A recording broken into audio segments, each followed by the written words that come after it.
Koç burcunun temsil ettiği savunma güdüsünün insana verilmesinin büyük hikmetleri vardır. Savunma güdüsü her şeyden önce kişinin kendi canını ve hakkını koruması ve savunmasını sağlar. Eski alimlerden biri savunma duygusunu şöyle tanıtır. Savunma duygusu bir kişide aşırı olursa, o kişi öfkeli ve saldırgan olur. Gereğinden az olursa kişi kendini koruyamaz, mesela ateşten kaçmaz, yanar. İtidalli olarak bulunan savunma duygusuna adalet denir. Allah'ın bütün canlılara verdiği bu güdü sayesinde her nefis sahibi, hayatını tehdit eden dış tesirlerden kaçar veya onları bertaraf etmek ister. Vücudumuz bu konuda doğal reflekslere sahiptir. Mesela ayağımızın altına bir iğne batırılsa doğal olarak ayağımızı çekiveririz. İğnenin acıtması kendiliğinden tepki vermemize sebep olur. Acı duymak, hesaplamalar yapıp kararlar verme süresine ihtiyaç bırakmadan hemen harekete geçmeyi sağlar. Bazı hastalıklarda acı duyma hissi ortadan kalktığından hasta kişiler ateş ve bıçak gibi tehlikeli şeylerden kaçmaz olur.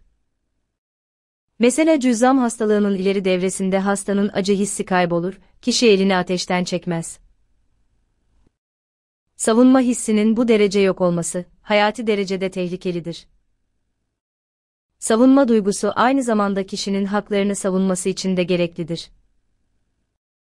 Hakkını savunmayan kişiler, ihtiyaçlarını karşılayamayacak duruma düşerler.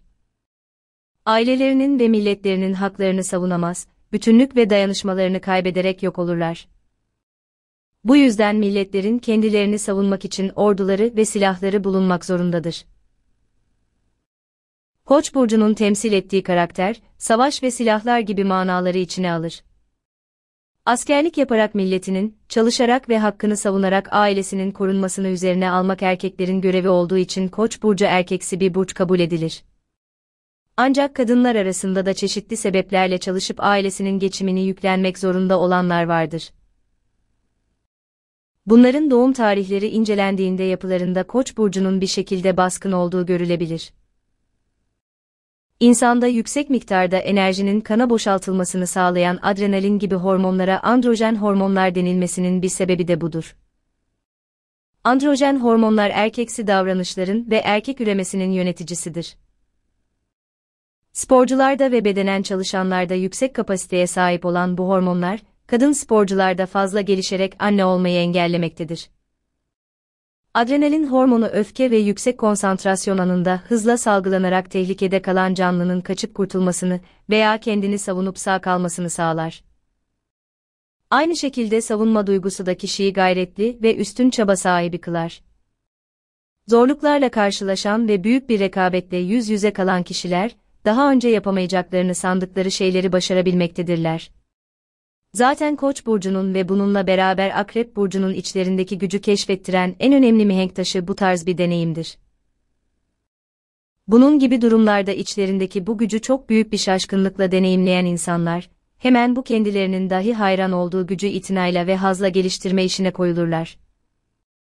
Kişinin zorluklar karşısında yılmaması ve büyük bir azimle çaba sarf etmesi, savunma duygusunun kişiliğindeki oranı ile yakından ilgilidir.